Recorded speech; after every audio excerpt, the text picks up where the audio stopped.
Eu trouxe aqui um elemento da arte naif, tá? Aqui um quadro de um cidadão chamado Heitor dos Prazeres, de que eu gosto, é um músico, e também pinta aí nas horas vagas. É uma arte popular, deveria ser chamada tecnicamente de arte naif. Dá para ver pelo olho das personagens. É óbvio que a pose como eles estão dançando, principalmente esse cidadão que está à esquerda de azul, tá? É uma forma, assim, não há uma representação realista. O cidadão que pinta por prazer e que não conhece as técnicas, ele acaba fazendo algumas coisas meio estranhas. Esse cidadão que está com o pandeiro na mão, a pose dele é muito esquisita e não se aguentaria assim, ou não conseguiria dançar desse jeito de forma normal. Olha o olho das mulheres e do cidadão aqui que está à direita. Esse olho aqui, ó, isso é falta de, desculpas, de noção de perspectiva. Isso era feito pelos egípcios. Isso é a pintura popular. Tá? Então, de pintura naif, ingênuo ou naif, porque o cidadão não frequenta ou não frequentou uma escola de pintura. Por vezes vai haver pintores ou pintoras como a Tarsila do Amaral que frequentam a escola. É uma pintora que estudou lá com os cidadãos mais competentes da Europa, tá? Da pintura figurativa. Entretanto, eles vão romper com a arte figurativa e acadêmica e tentar fazer uma arte mais próxima ou da arte popular ou ainda da arte primitiva. Pegue o Abaporu. Quem não tem noção de proporção, em tese, é quem não frequentou a escola. Sendo politicamente correto, eu sempre deveria ser, tá? É uma visão meio primitiva. Aquele Abaporu, o que come homem, aquele quadro que tem um cidadão com um pé descomunal e uma cabecinha pequena, aquilo é um absurdo. Aquilo, sem dúvida, que é arte primitiva, apesar de Tarsila ter sido uma pintora que fez aí os cursos, tudo direitinho. Só voltando para a imagem aqui. É uma cena rural, dá para ver um monte de mato, aqui está uma casa do interior, e há um grupo de afrodescendentes que estão dançando. Destaco que não é uma arte acadêmica. Pegue o olho, o modo como o olho está pintado, aquilo ali denota uma falta de visão, de perspectiva ou ainda de detalhamento da personagem. Muito bem, vamos à imagem. Arte popular ou arte naif.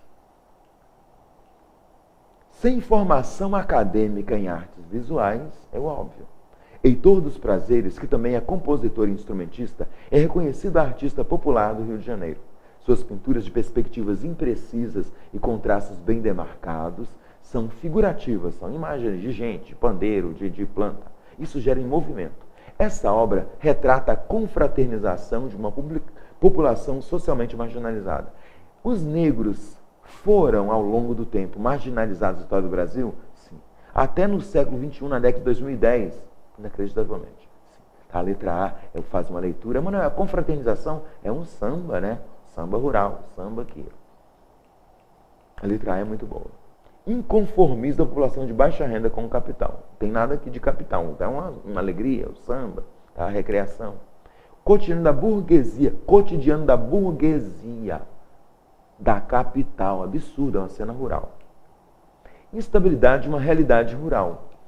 Por que não é instabilidade? Porque é um momento de coesão, a pessoa fica junta, fica todos com um propósito ali de divertir, de sambar, de brincar. E por último, a solidariedade da população nordestina. Não há um traço ali, é nordestino, não dá para saber. Não, tá muito bem. Obviamente marca-se a letra A. Eu fiz uma de arte primitiva e outra de arte popular ou arte naif. Aqui eu tenho um quadro genial de soldados jogando cartas. 1917, eu estou no período das vanguardas europeias. São formas geométricas. São tubos. Dá até para ver uma noção. São tubos, dá para ver assim, até uma noção de 3D com esse preto aqui ao lado. Tá? Então é cubismo. Aqui o nome soldados, dá para ver formas que lembram os braços aqui. Tá? Parece até que está uma espécie de uma máquina. Tá? O soldado máquina que está achando Dá para ver aqui à direita um soldado, um capacete, assim, um cidadão com um cigarro aqui entre os dedos. Tá? Essa ideia de máquina, toda vez que falar de máquina, movimento ou máquina nas décadas de 1900, 1910, 1920, chama-se futurismo. Então é cubismo e futurismo. E existe uma analogia, tá, entre homem e máquina. Mas não, por que não é surrealismo?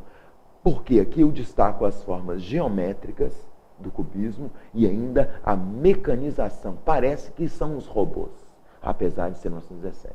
Tá? É cubista e futurista. Questão. As vanguardas europeias não devem ser vistas isoladamente, uma vez que elas apresentam alguns conceitos estéticos e visuais que se aproximam, cubismo e futurismo, com base nos conceitos vanguardistas, entre eles de exploração de formas geometrizadas do cubismo. No início do século XX, o quadro Soldados jogando cartas explora uma abordagem sentimentalista do homem. Seria romântico, né? Sentimental, mulher chorando, pensamento, a pessoa é isolada numa cena, perdida, sofrendo. Nada romântico, é algo industrial, mecânico. Uma imagem plana, não é plana não, há uma ideia assim de 3D, são tubos. Não é plana não. Obviamente expressa industrialização, não é plana, que há uma noção aqui de 3D conseguida com aquelas sombras. Aproximação impossível entre homem e máquina. Há uma aproximação entre homem e máquina. Tá? Esse impossível, já vou interrogar aqui. Se houver só A, B e C, eu marcaria a letra C. Estou em dúvida no impossível. Uniformidade de tons como crítica à industrialização. Há uma defesa da industrialização. Homem associado com máquina. Tá? E não existem tons uniformes. A prova é em preto e branco. Sei que é a prova em preto e branco. Vai aparecer algo mais escuro e mais claro. O mais escuro aqui, sugerindo a ideia de que é 3D. Então a letra D está eliminada. Não é uniformidade de tons, não. Tá? E não há crítica. Então, totalmente errado. Mecanização do homem. Expressa formas tubulares. É um homem-máquina. Soldado que vai jogando as cartas, soldado-máquina. Tá? E são tubos, sem dúvida. A letra E é muito boa. Veja que a letra C é um distrator razoável. Sem a palavra impossível, a letra C seria boa. Tá? A palavra impossível é eliminada. Mecanização do homem. Marco a letra E, vanguardas europeias e modernismo. Uma outra questão de modernismo muito boa traz aqui o quadro Mamoeiro, da Tarsila do Amaral. Ele é evidentemente cubista pelas formas geométricas, que são vistas nas casas, na porta, na janela, no próprio mamoeiro, que é um cilindro, no poste de luz que está ali, até mesmo na base da ponte. Ele ainda é cubista pelo modo como são pintadas as plantas. É um modo meio primitivo, é um modo infantil. Isso é primitivismo e é cubismo. Não se fala muito isso, mas a Tarsila do Amaral foi influenciada por um pintor naif europeu chamado de Rousseau. Esse Rousseau fazia umas formas, obviamente, muito parecidas com essas árvores que você está vendo aí. Não se estuda muito, mas tem, isso chama primitivismo. Mano, o que é primitivismo? Parece que foi um menino que pintou, fez uma bola assim, e saiu pintando. Não dá para ver as folhas ali das árvores com detalhes, não. É muito cubista. Tá? É cubista porque é geométrico e também é primitivo. Tem uma ideia interessante aqui, que pode até aparecer na prova de literatura, que é chama de base dupla. É uma representação de uma cena em que aparecem elementos da natureza e elementos da indústria. Elementos da natureza e elementos da cultura. Natureza é um mamoeiro. Natureza é, sei lá, Vitória Régia, esse monte de planta bananeira. E elementos da cultura. Tem um poste de iluminação. Tem uma ponte. Então é o Brasil moderno, iluminação e ponte. E é também o Brasil arcaico. Isso tem a ver com o movimento pau-brasil também com a antropofagia. Tá? São as contradições da modernidade brasileira. Esse quadro é genial. Tá? Rousseau, escreve do jeito francês lá, R-O-U-S-S-E-A-U. Veja os quadros Rousseau e veja se a Tarsila é ou não influenciada por ele. Vamos lá então. O modernismo brasileiro teve forte influência das vanguardas europeias. A partir da Semana de Arte Moderna, esses conceitos passaram a fazer parte da arte brasileira, definitivamente. Tomando como referência o quadro O Mamoeiro, identifica-se que nas artes plásticas a imagem passa a valer mais que as formas vanguardistas. Esquisito. Na verdade, as formas são muito importantes. Eu sei que é cubista, ou você percebe que é cubista, por causa das formas geométricas.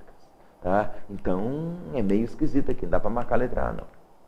A forma estética ganha linhas retas e valoriza o cotidiano. Existem linhas retas? Olha o mamoeiro. Olha o poste de iluminação. Mas não, cadê o cotidiano? A mulher levando 2 meninos ali pela mão. Há um varal com as roupas. É o cotidiano e também as formas geométricas. A letra B faz uma leitura genial, muito boa da questão. Linhas retas e cotidiano. Provado, se houver só 2 alternativas, eu já marcaria a letra B, mas leia as outras. A natureza passa a ser admirada como um espaço utópico. O espaço utópico tem a ver com o romantismo, a idealização da natureza, a fuga da natureza. Tá? A letra C é absurda. A imagem privilegia uma ação moderna e industrializada. Não há indústria, não. Há elementos da modernidade e elementos da natureza. Tá? É uma imagem híbrida. É o Brasil, são as contradições do Brasil. Só lembrando que isso é da década de 1920. Nem A, A não, B, boa. Letra C não é boa, a letra D não é boa. Erro, Manuel. Moderna e industrializada. A forma apresenta contornos e detalhes humanos. Humanos, não. Tá? Existem personagens humanos. Até razoável, a letra E é um personagem. Tá? Tem uma mulher andando com 2 meninos. A letra B é fantástica, é fenomenal. Essa questão junta. Veja que eu chamo de vanguardas europeias e modernismo brasileiro. É uma forma, sem dúvida, da vanguarda europeia. E é uma representante das artes do modernismo brasileiro. Só tem que também tem a ver com a literatura. Tá? Oswald de Andrade faz isso no livro Pau Brasil. Tá? Faz isso no primeiro caderno de poesia do aluno Oswald de Andrade. Fecho aqui com uma questão da arte contemporânea. Tem um perigo aqui nessa imagem, do meu ponto de vista. Lygia Clark é um representante do neoconcretismo. O neoconcretismo, nas artes brasileiras, consiste em explorar objetos metálicos, em geral metálicos, e geométricos. É uma arte feita em série. O que é em série? Dá para ver que aquilo ali foi feito por uma máquina. Aquele negócio esses triângulos aqui, ó, que formam a imagem do pássaro. É uma forma industrial, em série, e bem da contemporaneidade. Por que geométrico é chamado de neoconcretismo? Houve tanto nas artes plásticas com Lygia Clark, quanto houve na poesia, com um cidadão chamado de Ferreira Goulart. Tem até um cidadão que apareceu nessa aula que também fez um neoconcretismo chamado de Hélio Oiticica, que foi a primeira questão. Entretanto, tem um detalhe muito absurdo e interessante na questão. A mulher manipulando. Isso é um traço da arte pós-1960. Vai haver uma interação entre a obra de arte e o público. Me lembro que eu estudei. Nos anos 1960, havia umas instalações, meu Deus, numa obra de arte, lá um museu, numa casa de arte. O cidadão ou o artista colocava uma parede em branco com uma pequena bolinha assim, só para o olho do caboclo. Tá? O caboclo, o cidadão, chegava lá e olhava. Daí estava escrito lá, não fica aqui ver nada de arte não, vai fazer a revolução. Tá? Obviamente contra a ditadura. Esse é um aspecto engajado. Só organizando seu raciocínio. Depois dos anos 1960, vai haver um engajamento nas artes plásticas. Na pintura, na escultura, na música também. E isso é tema das questões do Enem. Existem 2 grandes temas aqui. É uma imagem neoconcreta, tá, algo industrial e de produção em série, que são aquelas lâminas ali, em forma de triângulos, de metal. E há ainda um engajamento. Tá? O cidadão está mexendo ali, passa, sei lá, que chama, bicho de bolso. Vamos lá, questão. O objeto escultórico produzido por Lygia Clark, representante do neoconcretismo, sem dúvida, exemplifica o início de uma vertente importante da arte contemporânea, que amplia as funções da arte. Tendo como referência a obra Bicho de Bolso, identifica-se essa vertente pela participação efetiva do espectador na obra, o que determina a proximidade entre vida e arte. Olha o que eu destaquei. Sem a mulher e sem a mão seria só neoconcretismo.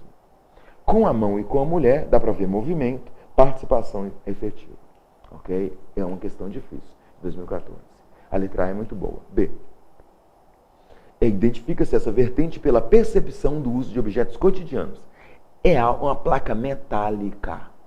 Existem alguns cidadãos aqui do neoconcretismo que vão pegar um bloco de metal assim, ó, dessa grossura, sei lá, com uns 100, 200 quilos. Eles vão fazer um corte assim e sai um pedacinho, ó, como se fosse um fio. É óbvio que isso não é cotidiano, tá? É uma arte de caráter industrial, bem eliminada. Reconhecimento do uso de técnicas artesanais. Artesanal é feito com a mão, tá? Artesanal tem a ver, com todo respeito, com arte popular e arte primitiva.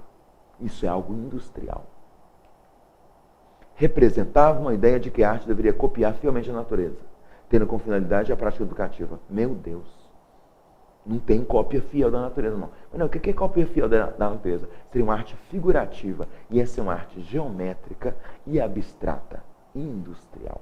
A letra D está eliminada. Olha a letra E. Entendimento, identifica-se essa vertente pelo entendimento sobre o uso de métodos de produção em série. Sim. Para a confecção da obra de arte. Sim. O que atualiza as linguagens artísticas. Sim. A e E são fenomenais. Se não tivesse a mão manipulando, eu marcaria a letra E. Como existe a mão manipulando, eu marco a letra A. Muita atenção, que é uma característica da arte pós-1960. Esses foram todos os temas que já apareceram na prova, nas questões de arte do Enem. Temas e habilidades. Espero que você tenha gostado. Um abraço e bons estudos.